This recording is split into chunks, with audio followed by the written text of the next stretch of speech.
आप सभी को जय मसीह की। प्रभु यीशु मसीह के नाम से मैं आप सभी का स्वागत करता हूं आज के वचन के लिए।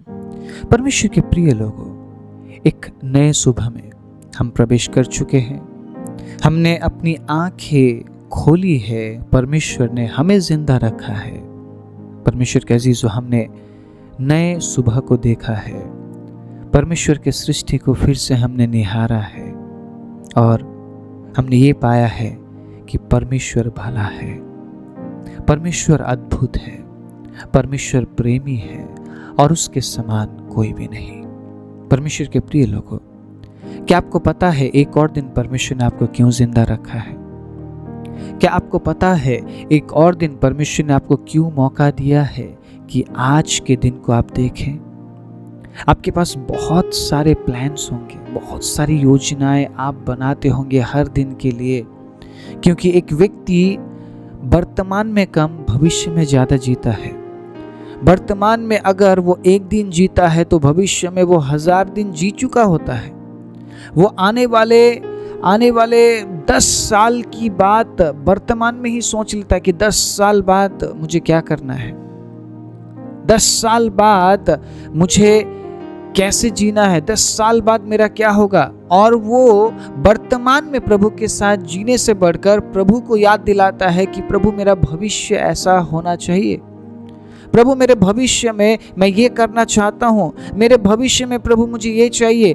परमेश्वर कह रहा है अगर तू मेरे साथ वर्तमान में है तो मैं तेरे भविष्य में तुझे आशीष देने वाला परमेश्वर हूँ। वर्तमान में प्रभु के साथ, परमेश्वर आपके भविष्य में आपके साथ। वर्तमान में अगर आप प्रभु के साथ जीते हैं तो परमेश्वर आपके भविष्य को बनाने वाला, सुधारने वाला परमेश्वर है। आप समझ रहे मेरी बात? लेकिन अगर आज के दिन में आप आने वाले 10 साल बाद क्या होगा उन बातों को सोचने के लिए आप समय देते हैं, तो आपका जो आने वाला कल, वो तो बेशक आपको नहीं पता क्या होने वाला, लेकिन आज का जो दिन है वो जरूर बिगड़ने वाला है। आपका वर्तमान जरूर खराब हो जाएगा। यीशु ने क्यों कहा, हर दिन के लिए पिता से मांगो। ए हमारे बाप, तू जो आसमान में है, तेरा राज्य आए, तेरा नाम पवित्र माना जाए। प्रभु तेरी इच्छा जैसे स्वर्ग में पूरी होती है वैसे पृथ्वी पर भी पूरी हो। हमारी दिन भर की रोटी आज हमें दे।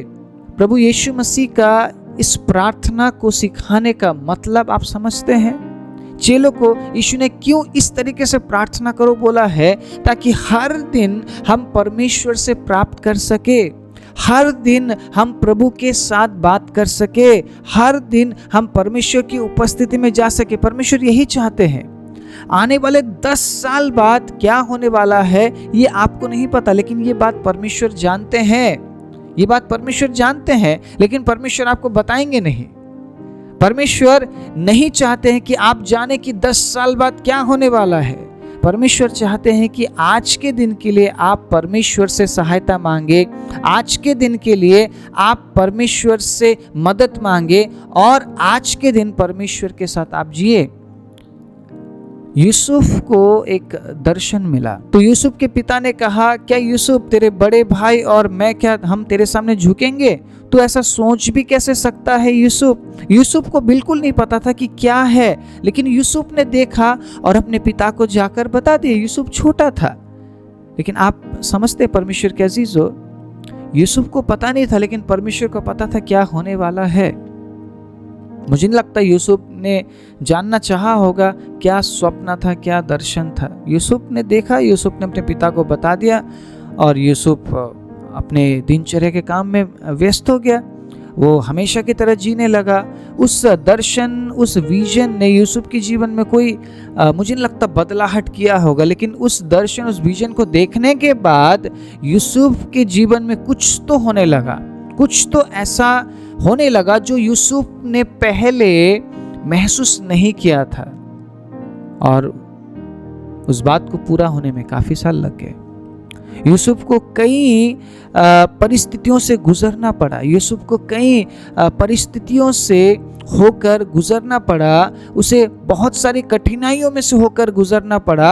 अपने ही भाइयों ने उसे गड्ढे में डाल दिया, मारने की कोशिश की, बेच दिया। ऐसी परिस्थितियों में से होकर यूसुफ को गुजरना पड़ा, जो कि यूसुफ के लिए आसान नहीं था। मैं कहता हूँ किसी के लिए भी आसान नहीं होगा कि अपने ही भाई के द्वारा वो बेचे जाए, अपने ही भाई के द्वारा वो मारने की कोशिश की जाए। ये किसी के लिए भी सहन योग्य नहीं होगा। परमेश्वर के अजीजों, फिर भी यूसुफ को बताया नहीं गया था कि यूसुफ के साथ क्या होने वाला है, यूसुफ आगे जाकर क्या बनेगा।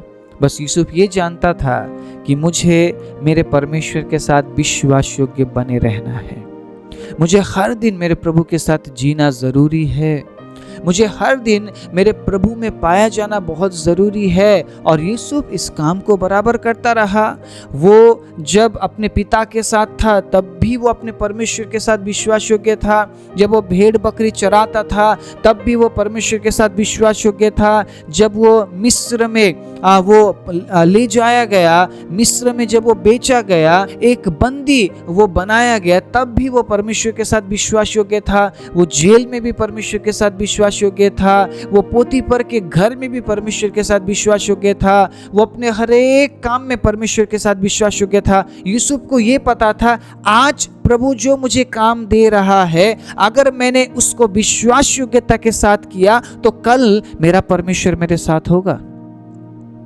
आप समझ रहे इस बात को? अगर आज मैं प्रभु के साथ जीता हूं तो मेरा कल मेरा परमेश्वर संवारेगा। लेकिन यूसुफ ने, मुझे नहीं लगता ऐसा कभी चाहत रखा हो कि मैं मिस्र का मैं अधिकारी बन जाऊं। यूसुफ अपने काम को करता रहा, यूसुफ विश्वास योग्यता के साथ अपने काम को करता रहा, यूसुफ अपने परमेश्वर के साथ विश्वास योग्य बना रहा, परमेश्वर के अजीज हो। और परमेश्वर यूसुफ को उठाता रहा, यूसुफ को धीरे धीरे परमेश्वर ने उठाया। सीधा परमेश्वर ने मिस्र का अधिकारी नहीं बनाया यूसुफ को धीरे धीरे उठाया। और यूसुफ इस बात को देख रहा था कि मैं जितना ज्यादा परमेश्वर के साथ मैं पवित्र बना रहता हूं, मैं विश्वास योग्य बना रहता हूं, उतना ही मेरा परमेश्वर मुझे आशीष देता है। प्रभु के वचन में लिखा है यूसुफ के हाथों के कामों को परमेश्वर ने आशीष दिया। पोतीफर ने देखा कि यूसुफ जिस भी काम में हाथ लगाता है, यूसुफ आशीषित काम करता है, वो काम आशीषित हो जाता है। और धीरे धीरे यूसुफ को परमेश्वर उठाता रहा, धीरे धीरे यूसुफ पर प्रभु अनुग्रह करता रहा, धीरे धीरे यूसुफ के पद को परमेश्वर बढ़ाता रहा।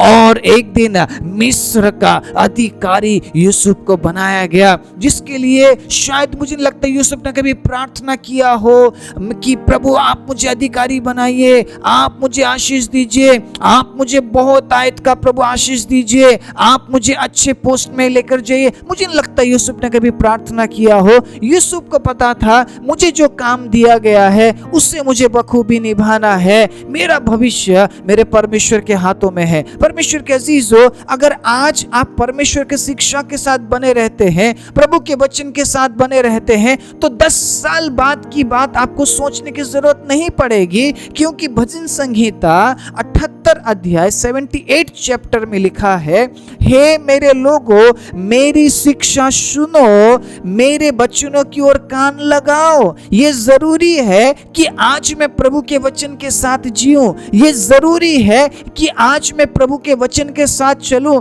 ये जरूरी है कि आज मुझ में प्रभु का वचन पाया जाए, ये जरूरी है कि आज मैं प्रभु के वचन के अनुसार चलूं, तभी मेरा कल मेरे परमेश्वर के हाथ में होगा और मेरा परमेश्वर मेरे कल को संवारेगा, मेरा परमेश्वर मेरे कल को बनाएगा, मेरा परमेश्वर मेरे कल में मेरे साथ रहेगा। अगर आज मैं प्रभु के वचन को मैं इग्नोर करता हूं, अगर मैं परमेश्वर के वचन को अनसुना करता हूं, अगर मैं परमेश्वर के वचन के साथ बना नहीं रहता हूं, तो मेरा परमेश्वर भी कल के दिन मेरे साथ नहीं रहेगा, मेरा परमेश्वर कल के दिन मेरी अगुवाई नहीं करेगा। जिस तरीके से यूसुफ हर दिन प्रभु के साथ जीता रहा, हर क्षण प्रभु में बना रहा, उसी तरह परमेश्वर के प्रिय लोगों, हमें यूसुफ की तरह परमेश्वर के साथ बने रहने की जरूरत है।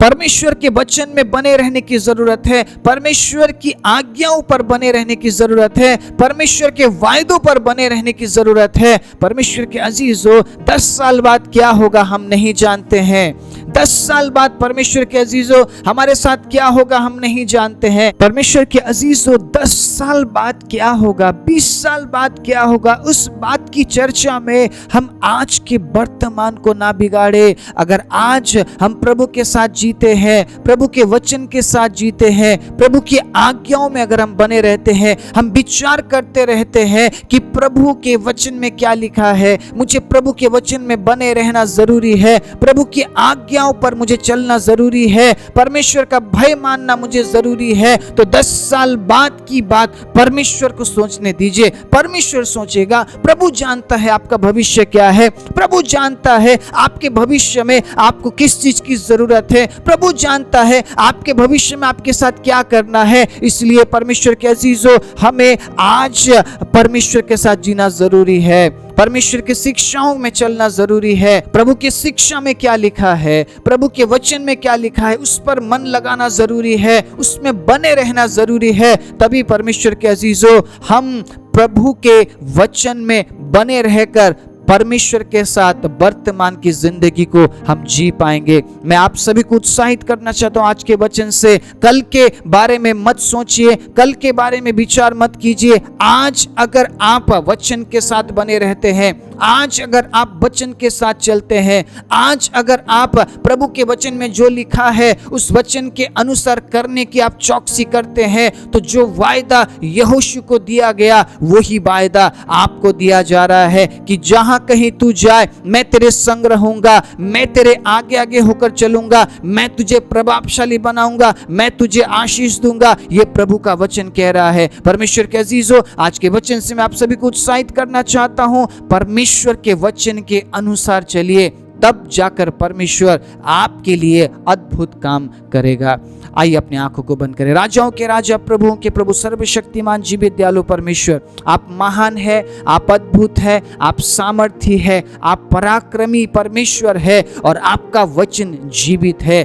आपके वचन के अनुसार प्रभु, आने वाली बातों की हम चर्चा ना करते हुए आज मेरे साथ क्या होगा, आज मैं प्रभु के वचन में किस प्रकार से बना रहूंगा, आज मुझे किस तरीके से प्रभु के वचन में बने रहना चाहिए, उन बातों को हम विचारे, उन बातों को हम चर्चा करें। प्रभु आप हमारी सहायता कीजिए, पवित्र आत्मा आप हमारी अगुवाई कीजिए, हर एक कदम में प्रभु आप हमारी अगुवाई कीजिए, ताकि हम आपके वचन को लिए हुए चल सके। क्योंकि जिसके अंदर आपका वचन है वो पाप से दूर रहेगा, वो पाप से बचेगा। आपकी शिक्षाओं में जो आगे बढ़ेगा, वचन की शिक्षा में जो आगे बढ़ेगा, वो ही प्रभु अनंत जीवन को धारण कर सकता है। इसलिए प्रभु, जितने भी लोग आज इस वचन को सुन रहे हैं, प्रभु आप उनकी अगुवाई कीजिए कि वो आपके वचन में बने रहे, आपकी शिक्षाओं में वो आगे बढ़े। धन्यवाद देते हैं राजा, एक और दिन में आपके लोगों के जीवन में प्रभु मैं आपके आशीष की घोषणा करता हूं, आपके चंगाई, आपके छुटकारे की घोषणा करता हूं।